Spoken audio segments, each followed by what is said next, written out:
At Strayer University, we help students like you go from, is it possible? To anything is possible by offering access to up to 10 no-cost gen ed courses, so you can reach your goals affordably and fast. Visit strayer.edu to learn more. No-cost gen eds provided by Strayer University affiliate Sophia. Eligibility rules apply. Connect with us for details. Strayer University is certified to operate in Virginia by Chev and has many campuses, including at 2121 15th Street North in Arlington, Virginia. Oh, tasty high note. Oh, hi, don't mind me. I'm practicing my new baritone sax. I just heard PayPal's paying for people's stuff every day for 100 days, and there's 10 million up for grabs. All you have to do is use PayPal checkout online. So there's never been a better time to buy a few things off the old wish list. Like this leaf blower! PayPal could pay for your purchase. The Great PayPal Checkout. No purchase necessary ends July 18th. See official rules at paypal.com/thegreatpaypalcheckout/terms. Participating merchants only must use PayPal checkout online. Coverage of up to $100 and eligible purchases per card. Okay, just try it. Take one. I'll just have cheese and lettuce and Marmite sandwich and coffee.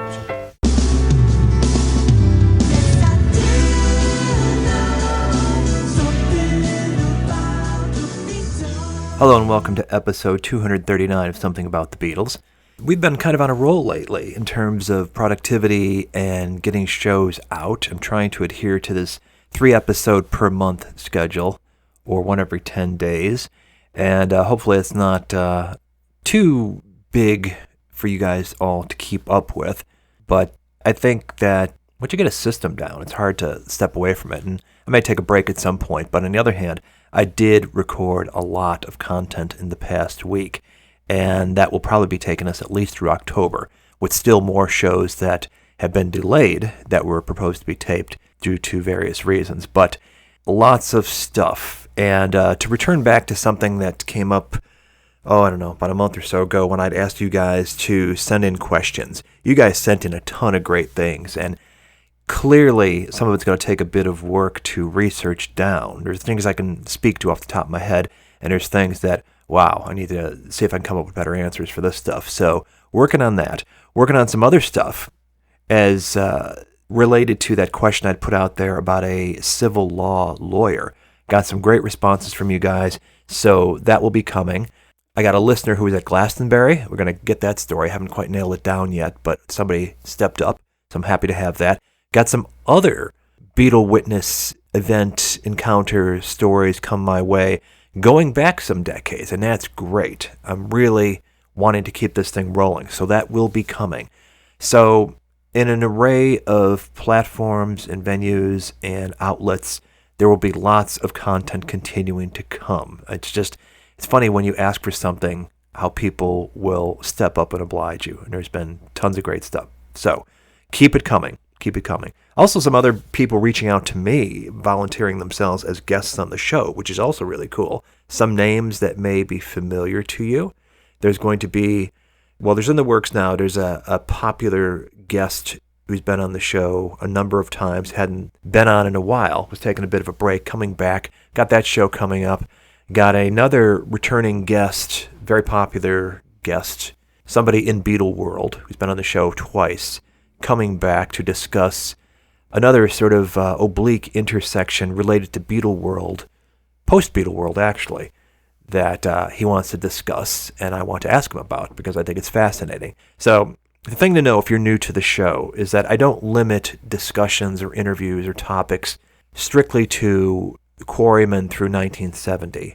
There's plenty of solo things, as you guys know, but also ancillary things that hopefully you guys are interested in, because they're interesting to me, and that's basically my rule of thumb when I put these shows together. If I find it interesting, maybe you guys will too, which is how I can justify having a Mary Hopkins show or a show on Apple Artists, handmade films, things like that aren't strictly Beatles per se, that they're Beatle-related. It's important to get as much history nailed down while you've got participants around to talk about it as possible. That's kind of the philosophy I go into with this. So you may see some shows coming up where I'm going way back with people that still walk the earth, that were privy to something Beatle-related that I think is worth talking about. So that could happen too, because I am very conscious of mortality these days, to put it one way. And with this show, we're bringing back Kevin Harrington, who has been on the show before. Had him, I guess it was in 2019, when we were thinking 50th year of Let It Be, the Get Back project. Had him on then. He was part of Fab 4Con twice as a rooftop witness, and then part of the Mal Evans segment that we did. And I was very keen to get him back on the show after Get Back dropped, the 8-hour Peter Jackson Get Back. I will tell you, straight up front, the conversation didn't go the way I expected it to, but that doesn't make it any less valuable, because ultimately what we have here is a living witness who was a fly on the wall during the last 3 Beatle albums, White Album through Get Back, Let It Be, through Abbey Road. Saw a lot of things, experienced things, and then went on to have quite the musical career after that, working with other bands, starting with Derek and the Dominos. But really what I wanted to get was his reaction to Get Back, which you'll get, and just other thoughts and impressions that he had of his Beatle years. He did write the book, The Redhead on the Roof, which basically serves as his memoir. I do recommend it. It is a slim but charming volume, and he actually began as a younger teen working for NEMS as an office boy, before pivoting into equipment manager and sort of Mal's right-hand guy during the last studio years. So it's definitely worth checking out. We had that discussion the first time he was on the show. This is more follow-up questions, that sort of thing, picking his brain on what he can recall at this point. And he's a great guy. He's a great guest. Love having him on. We'll have him on again. But you'll see that the intent with this show is just to nail down as many living witnesses as we can access at this point. There's plenty of people left on the list. I'm sure there's some names that you guys can all think of, and there's plenty that I have tried very hard to track down. Some people don't want to be tracked down.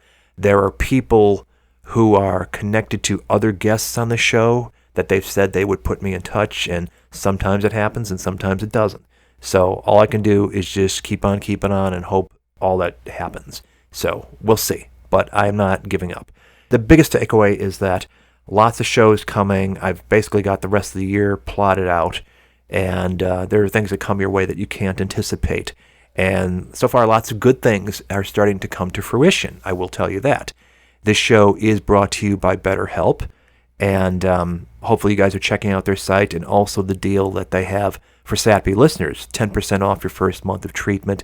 Go to betterhelp.com/SATB to get your 10% off. But in the meantime, check out this conversation with Kevin Harrington, a delightful guest, great memoir worth checking out, The Redhead on the Roof. But let's just start with Kevin's reaction to Get Back, which won't take much time. Do you want to do it once more then? Yes. At least once more. I mean, we'll never get a chance to do it again. I'm sure I asked you this at one point before, and in fact, I know I did. When the original Let It Be came out, you saw it, and I think you'd made the observation of how ridiculous it looked, the opening shot, you and Mel pushing the piano, and how that was a normal part of things. It was clearly staged. Yeah, that was very staged. Yeah. But overall, did you have any particular impression that stayed with you of Let It Be, the film from back then, in terms of what it caught and how it meshed with your own memories of the experience? It didn't mesh with how I felt it was at the time. In what way? It just wasn't as fun. So it definitely, in your mind, it was more downbeat than you remembered it. Yeah, it was. It really was. And did you see it pretty close to the time it came out, when it would have been pretty recent? I got invited to the premiere that they had in Leicester Square back in whenever it was, 70 or whatever. It was all right. Yeah, relatively fresh, though, at the time, to where you can think to 18 months before, well, this isn't quite how I remembered it. Yeah, but at the same time, you're kind of caught up in the whole moment thing, so it's only later that you think, yeah, actually, I do remember things being a little bit happier than that. And now we've seen 8 more hours with Get Back, Peter Jackson. Now, I know that from when we talked before, you had said that you never really told your wife much about your Beatle background, and it wasn't something you lived with as like the greatest moment in your life. You had another career after that. You had other bands you worked with. You had all kinds of life experiences in the years beyond that. And it was only in more recent years that you set down your memoirs in that book, The Redhead on the Roof, going back to the Beatle days, which obviously people to this day have a great deal of interest in. So upon being transported back to January 1969 in the space of the 8 hours Peter Jackson gave us. What was that like for you? In all honesty, Robert, I found it, to watch it, right, I found it very boring. You see, the thing is, most of my life with the Beatles was hanging around. Right. A lot of downtime? It was a lot of downtime. And working in the studio, at times, it was seriously boring. You're sitting around for 3-4 hours, doing absolutely nothing, waiting for the call. And so that's what I had in my head when I was watching this. It was like being there. And for me, it was just, I've seen it all. For 2 years, I saw them doing what I saw them on the film. So it didn't really excite me. It was just kind of, yeah, that's what I was doing. Oh, yes, of course. That happened. Yeah. I had to watch it over several hours.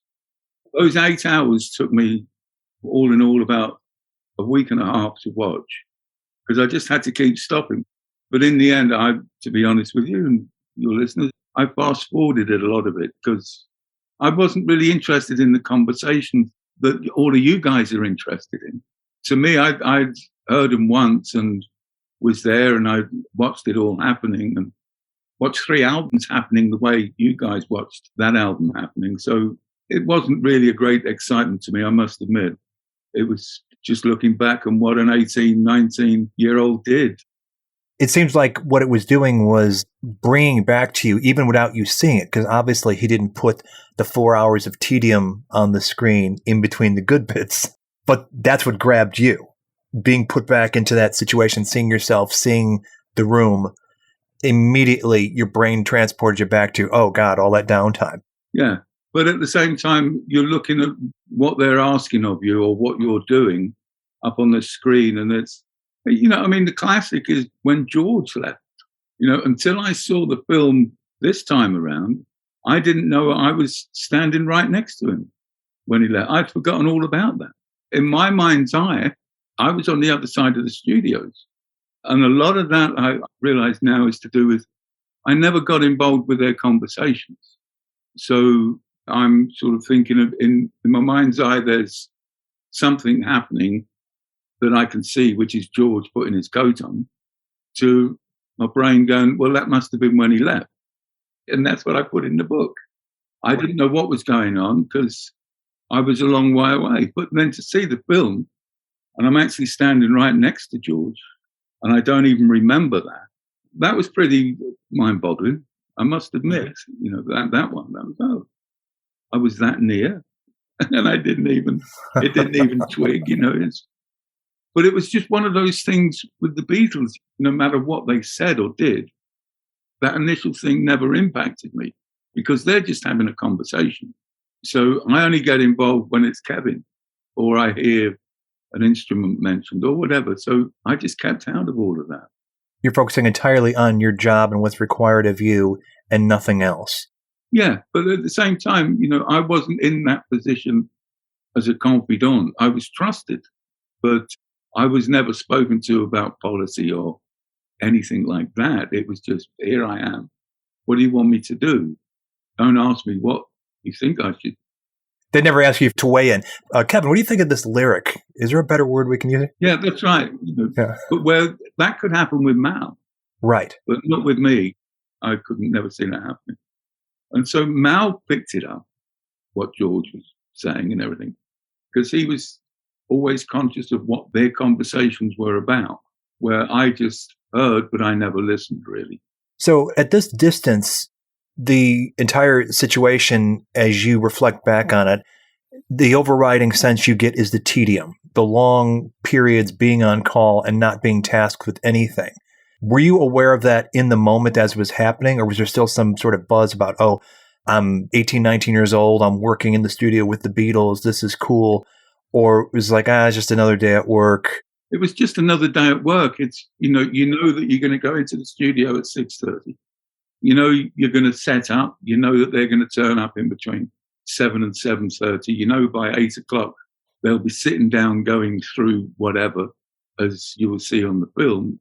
So all of that, and at about 8:30, you'll have time to walk out and go and get a cup of tea yourself, because they would have got into the evening musically amongst themselves. So, you're not going to be needed for at least an hour and a half while they're working out this new song. And so it's a lot of just hurry up and wait. And you just try and make your own little world of comfort. I mean, the first thing is you have a joint. Okay, right, here we go. Another evening. And get paid for it. And get paid for it. Yeah, I think I would have done it for nothing. Yeah.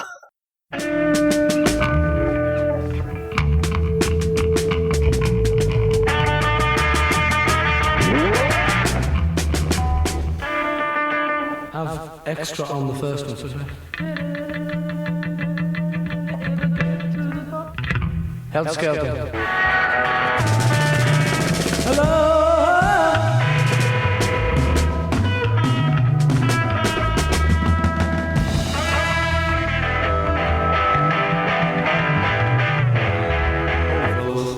Even though I may not be singing it moving along, I'm just trying to maybe get to the bottom of it, and then you just imagine. At the end, if it's gone well at the end, do that winding back the tape thing, because I just sort of end up on Helter Skelter, yeah, Helter Skelter. I just sort of pull out of it and watch me. Just jump on. Were there moments when you were going from, you had originally been working as part of the office when Brian had first brought you in, and now you're suddenly in the studio. Now you're part of the environment with the Beatles where they're actually making music. Do you ever remember any specific moments where, as they're working on a song and it comes into shape, some kind of performance that grabbed you and like, wow, this is really cool. I'm hearing something here. This is going to be the next Beatles hit record. Do you remember any moments like that, or was a lot of it just, they're not there yet, they're going to slog through this, and it's going to be a long time until they get something recognizable as, oh yeah, that's a hit record? It would be, okay, they're just doing what they're doing, and then 4 hours later you could certainly tap your feet to it or whatever, but it wouldn't be till hours later that all the backing tracks down and you can finally sort of hear what's going on. You've heard the lyrics because maybe Paul or John has been singing them while they're doing the backing tracks or whatever. But there's no ever sort of revelatory, wow. It was just, okay, that's another night out the way. For everybody, it was just, okay, it's in the bag, right, let's go, see you tomorrow. And that's how it was. I never thought that's going to be an amazing hit or whatever. For me, it was all good music. I was quite happy. For me, it was good just being able to sing a Beatles song at the end of an evening before anybody else had heard it, really, or hum the tune as in walking down the corridor. That was a good feeling. I do remember that, thinking, wow, yeah, here I am singing Beatles song before it's on a record. That was all right. Yeah. Outside of work and outside of the studio, do you remember having experiences with your friends who knew what you were doing and maybe you shared that information with, or would ask you, what are the Beatles up to? Is it cool? That kind of thing? You would get that, but I would talk about the music, I guess, but there wouldn't be any sort of, deep Beatles revelations. It would just be, yeah, it was just, this happened last night, or I'm sure I did, but what I said, I don't remember, but it would have just been about the music and the actual buzz of doing what I was doing, I think. You see, really, Robert, you'd have to sort of go and try and find out all of these people that I used to know me, and maybe they'll be able to tell you. So you were around during the making of the White Album in front of the Let It Be Get Back sessions, and a lot of people have been conflicted in what they've described as what the sort of atmosphere was like with Yoko, a sudden fixture at Beatles sessions, whatever girl Paul had around at the time. And if I'm not mistaken, that was your first experience being in the studio with the Beatles, was the White Album sessions? Yeah. Any other experiences that sort of happened, like with Yoko coming down or with Linda or whatever. It was a new experience to me. So I couldn't immediately say, this has changed in the studio, because I never knew what the studio was like beforehand. You had no frame of reference. It was all normal. Yeah, that's right. It was. I heard comments, what George thought and Ringo and Paul. It's all been said before. So I guess I just sort of agree with what they're saying. That's how it was back then. But to me, it was all new. So I couldn't really go, wow, she changed it this way, because I didn't know which way it had been changed from. But were you sensitive to the environment in the sense of this is tense, this is uncomfortable, or this is relaxed? Yeah, occasionally, once or twice, but in an instant, it's kind of gone because you're on to the next thing. Your head's okay. That's a little bit tense, but there's tensions around bands all the time anyway, I've discovered. Sure. After 20 years, what I saw with the Beatles, I've now worked out, it's normal. It's a rock and roll band. That's what happens. So, yeah, that was a weird one. And you do get the sense, even though it's very much time compressed and it's only what was caught on film, but what you're describing, you see throughout the 8 hours of Get Back, is they can go from a moment of tension to a moment of great bonding and connecting, having fun on a dime. It just seems like that's the normal atmosphere around a band. Yeah, that's the atmosphere that I always remember. It was the good times. Sure, a bit of tension comes in, but generally, I remember just the happiness. Overall, we all know that there was tensions there occasionally, but for me, when I look at it, the fun is what sticks in your head. Yeah, it was great. Were you around when Ringo walked out during the White Album sessions? I was. And yet again, Robert, this is the weird thing, because 1 minute Ringo was there and the next he wasn't. And then he didn't come back for a couple of days. I don't really remember it, but I remember Mal getting loads of flowers one day because he was coming back. But yet again, that was just something which kind of didn't register in my consciousness, because I wasn't around when all those little things happened that got him to leave. I was still learning, so I didn't understand any of that. In my head, I just remember all the flowers around the drum kit when he came back. I walked in and Mal had just arranged this floral display. Speaking of your connection with Mal, I know he's been getting a lot of attention of late, both through Peter Jackson's film and through the book project that's been going on, and the discussion you were with last year with Ken Womack. So it seems like it's clear that you guys had a close relationship, working and probably friendship as well. When you speak of him and you tell the story about carrying a guitar pick in your wallet to this day, it's obviously a very deep, meaningful thing. Were you that close when you were working with him? Did he confide in you as sort of the liaison between the Beatles and you? No, not really. The only time I really heard Mal say anything was, I think they'd been having a few discussions where they'd come back from Apple during the day, having business meetings, the Alan Klein bit and all of that stuff. And then we'd get into the studios. Mal just one night just said, I don't like them arguing. I don't like the way they're arguing. And that was the only concern, really, that I remember Mal saying to me. That particular moment just kind of stuck in my head. We were together every night in the studio from 7 till whenever we finished. So we did a lot of speaking, but you know what it's like, you with somebody for 8 hours, you're just chatting. You don't really remember the conversations. And I'm sure he most probably did voice it, but the only one thing I remember was when he said that, oh, I don't like it when the boys argue.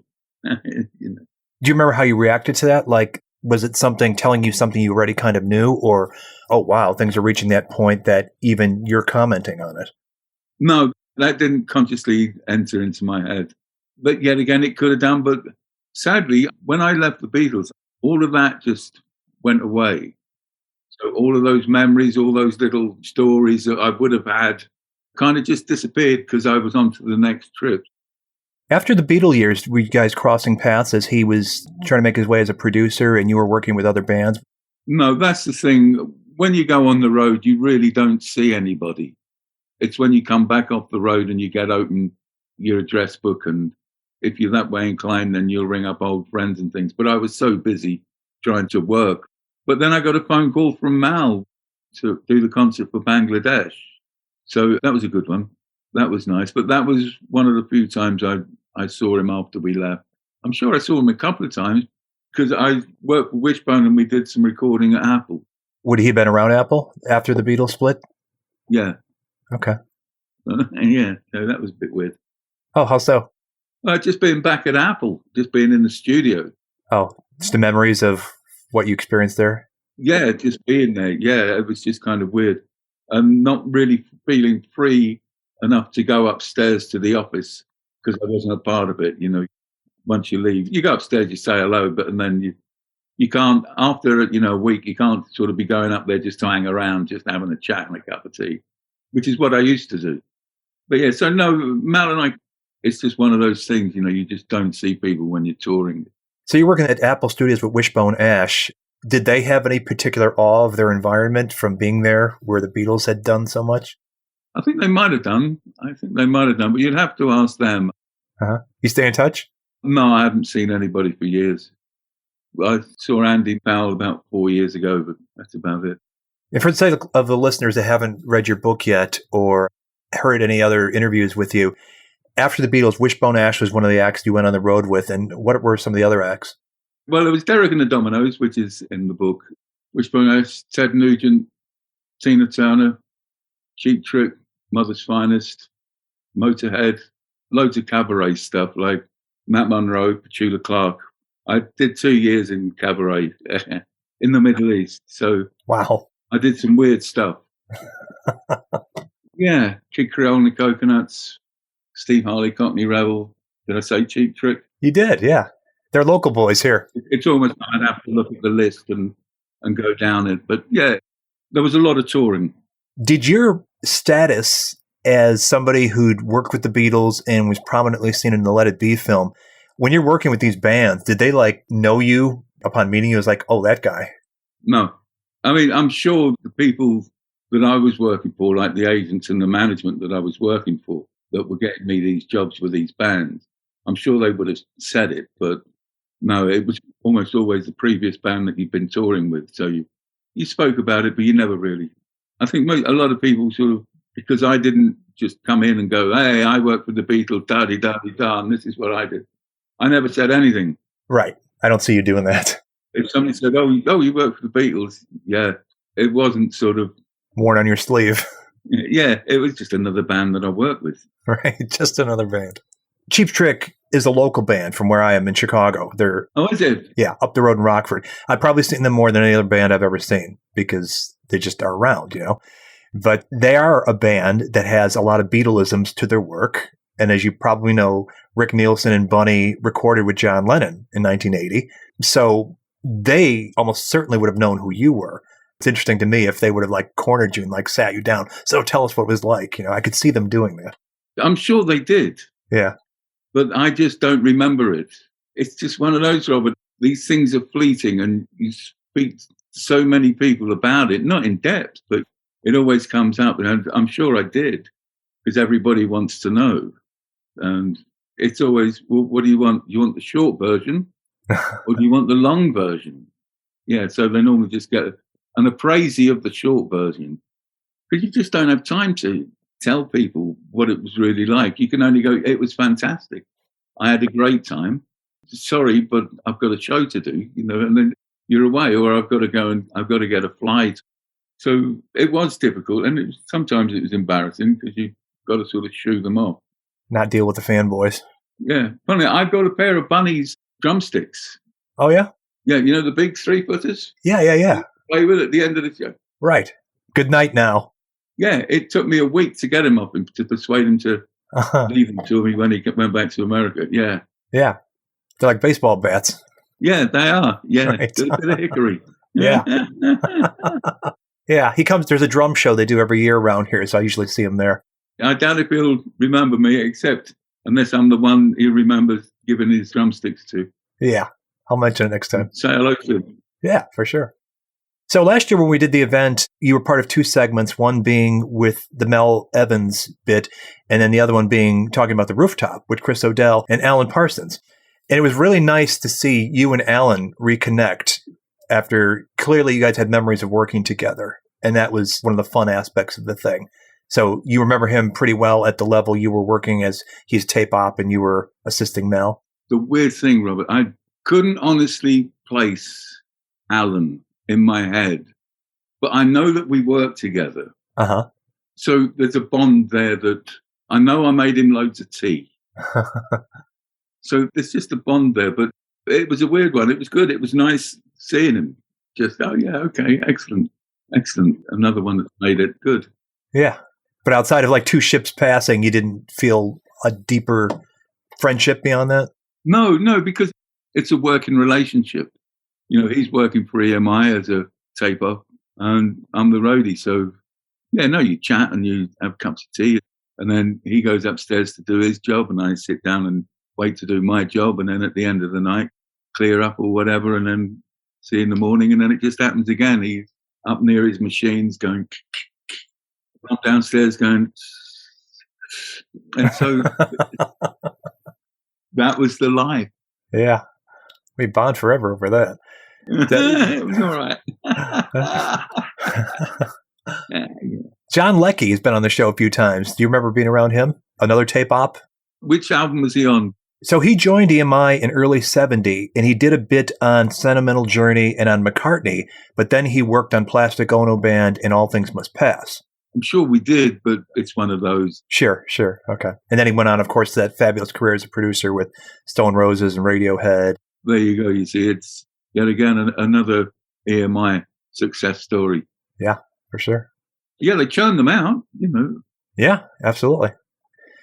So, did your family see any of the Get Back doc? No, I don't think so. But I'm sure my son might have seen some of it, but I haven't spoken to them about it, to be honest. Okay. I'm not too sure what they've seen, whether they have seen any, because I don't think they see me really, unless it's by accident. Uh-huh. Well, you're in it a lot. And that's the thing that I know if somebody dug up video of my father when he was 19 years old walking around at work, I would find it fascinating, especially if it's something you don't really talk about. So I would wonder what their impression was of seeing you at that age. And it's like, wow, he never talks about this stuff. Matt, who was in hospital at the time, he watched a bit of it and he was quite amazed the way his dad looked in high definition as an 18-year-old. Better than real life. Yeah, apart from that, I haven't really sort of said, well, Dad, you look good or whatever. Although personally, I must admit, I do look quite buff. Quite buff? Yeah. And that's because carrying all the equipment. That was the one thing I did spot about myself. Besides the hair being really bright, yeah, I was quite well built. That was an interesting one. It's a heavy job. And when I think about the stuff you've described about the rooftop, especially having to remove that skylight and get Billy Preston's gear through it, it must have been unbelievable, the demands placed on you guys. At the time, it didn't seem like it. And having been a proper roadie, that was really nothing. When I've had to load up an Arctic, just getting those 2 amps and the bass amp and the piano up on the roof and the drum kit was nothing. When you're loading up an Arctic with flight cases, then that's something else. Yeah. I mean, a lot of it was up and down the stairs with these cabinets at EMI, you know, going from studio to studio or some little room down the way or putting an amp in an echo chamber to see what that sounded like and stuff. Certainly there was a lot of carrying around. And those twin reverbs were not light. Oh, the Fenders? Yeah. I remember that as an 18-year-old. They were not light. Yeah, I've lifted those myself. If people care about this stuff, we've noticed this and we've talked about it on the show, that in the earliest footage at Twickenham, you see Paul's 1961 Hofner bass as distinct from the 63 one that he mostly played. The 61 became his backup. But he's shown playing it at Twickenham, and then you see it very briefly at Apple Studio. And the story is that there was a break-in somewhere, I don't know if it was at EMI, but somewhere, but that 61 Hofner bass has been missing since 1969.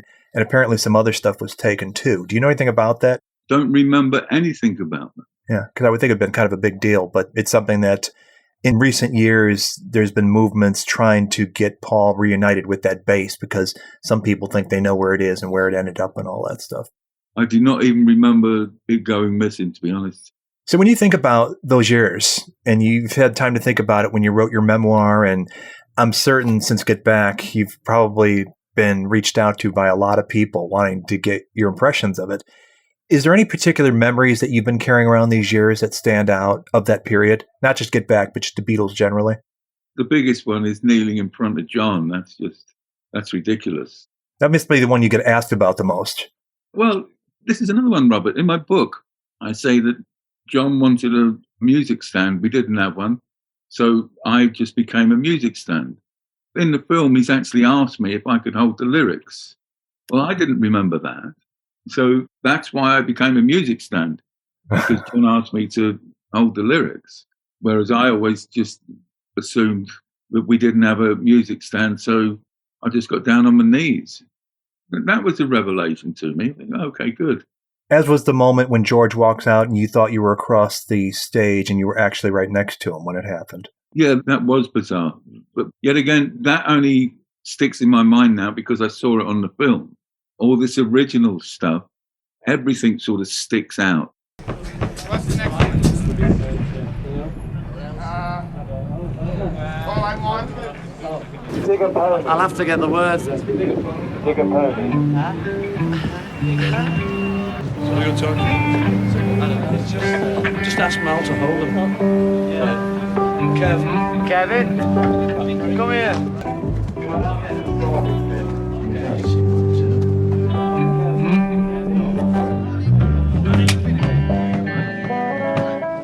Are you all ready? Yeah. Okay, are we rolling? Okay. Hold it.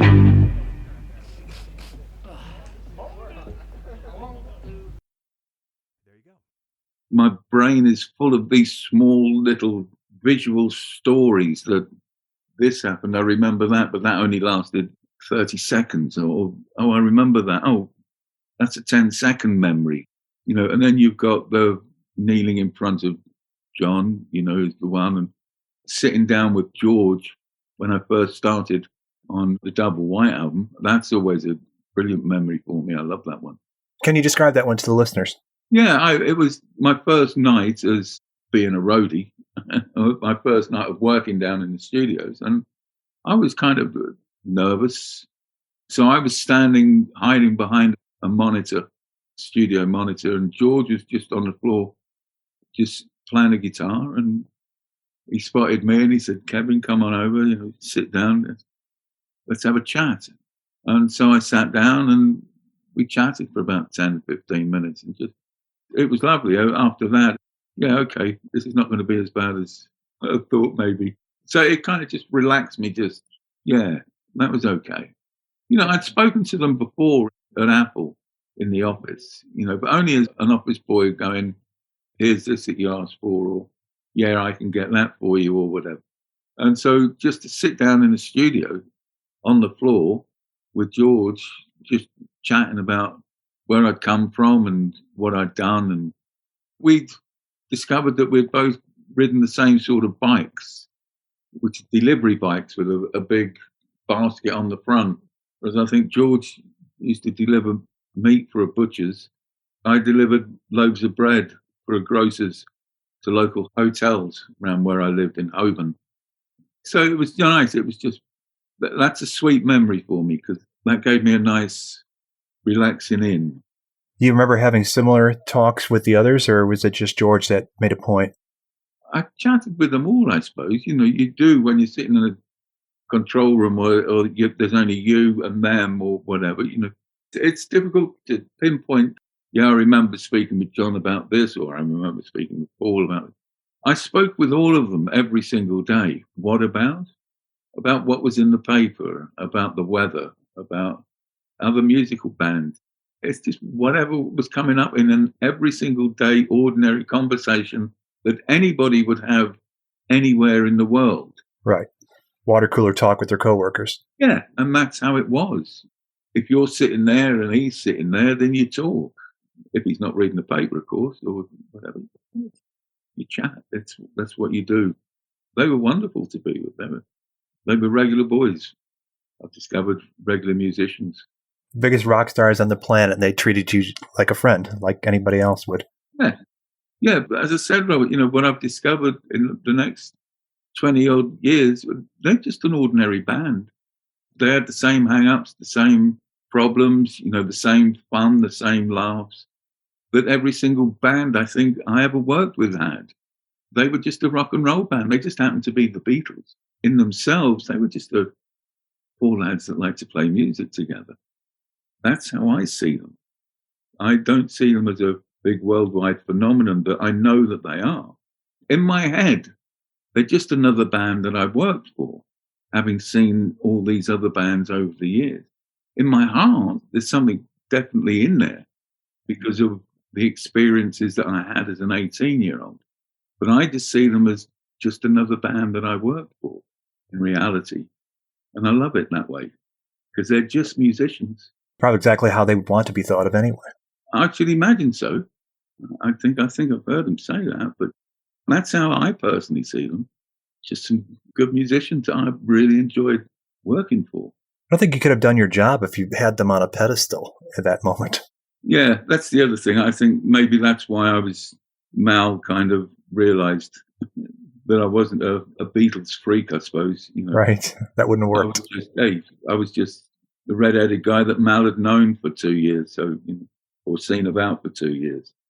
Do you have any particular memories of putting together or working with them on the Bangladesh benefit? Bangladesh? Yeah. It was done very fast. Yeah, it was. I think I spent about 5 days in New York. I got memories of rehearsing down in a basement, I think in the basement of Madison Square Gardens, I think. And that is, or it might have been round the corner. This is one of those. But yeah, it was just it was just sort of a mad 5 days. Ended up in this absolute amazing night. 2 shows. There were the issues around, is Clapton going to show up? Is Dylan going to show up? Do you remember having to deal with that stuff? Well, yet again, you see, being a roadie, you just hear the rumors, that Eric's hoping to get out. This would be coming from Mal to me, you see. Mal would be like, I think he said, Eric's here or whatever. So everything was all right, so it was touch and go, but in the end, he turned up. I didn't know that Dylan might not show up. I always thought he was just scheduled to show, so that's how much I know. Whoever was there played, I guess. All I did was just set up all of this equipment, along with Badfinger's roadie, by the way, Nicky Bell. Oh, yeah. Was also there, because we had Badfinger, so Nicky was there helping as well, besides me. Were you around Badfinger very much during that time? Yeah, quite a bit. Yeah, definitely.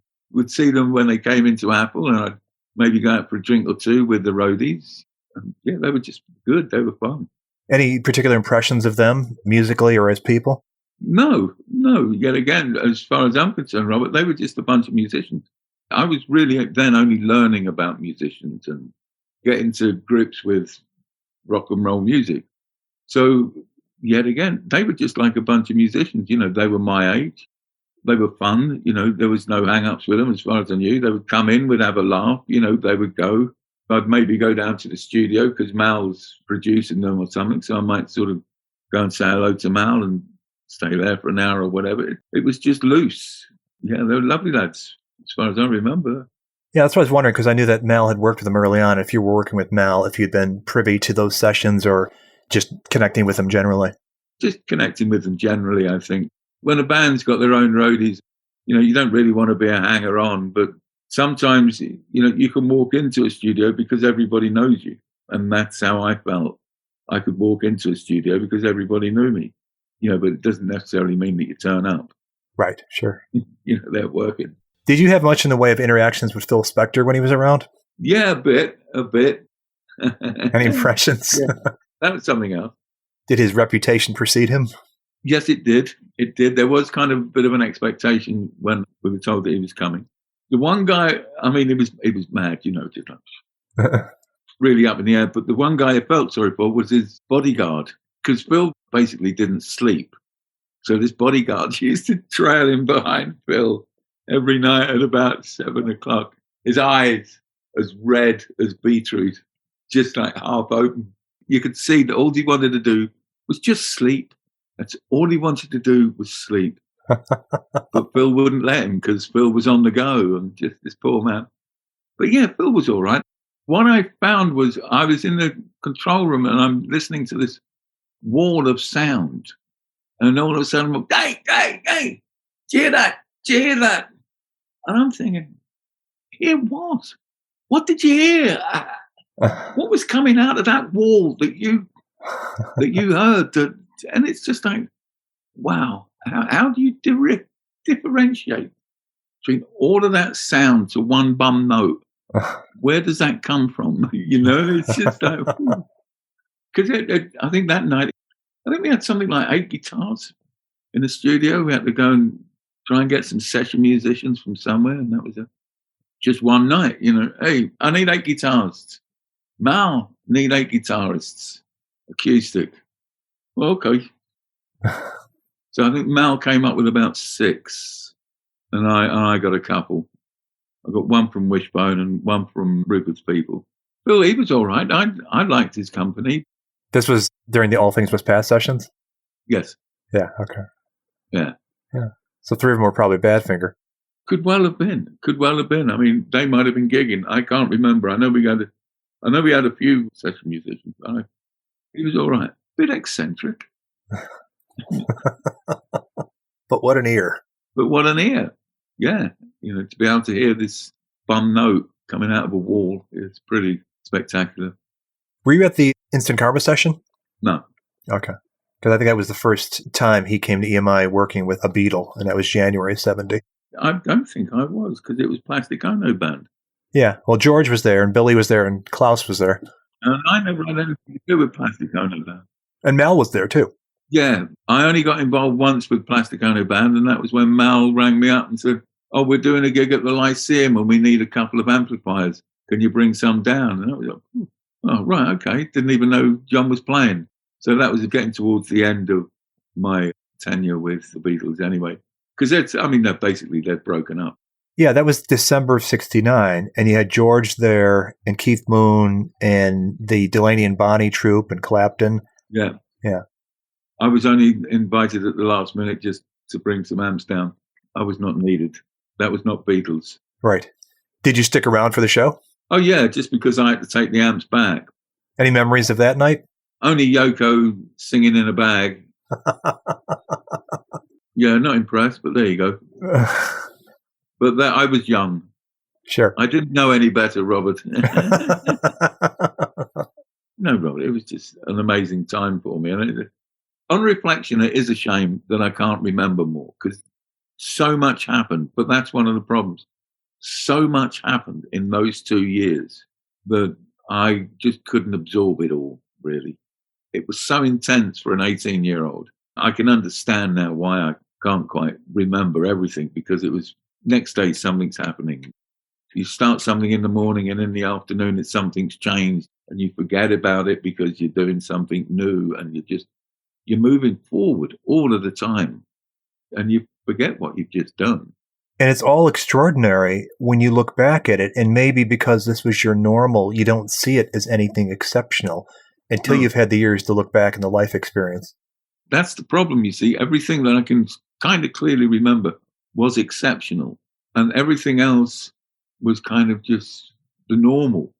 But to yourselves and other Beatles people, that normal for me is extraordinary for you, because you want to find out more. And sadly, I can't sort of go, yeah, this is definitely what happened, because I wouldn't want to speculate.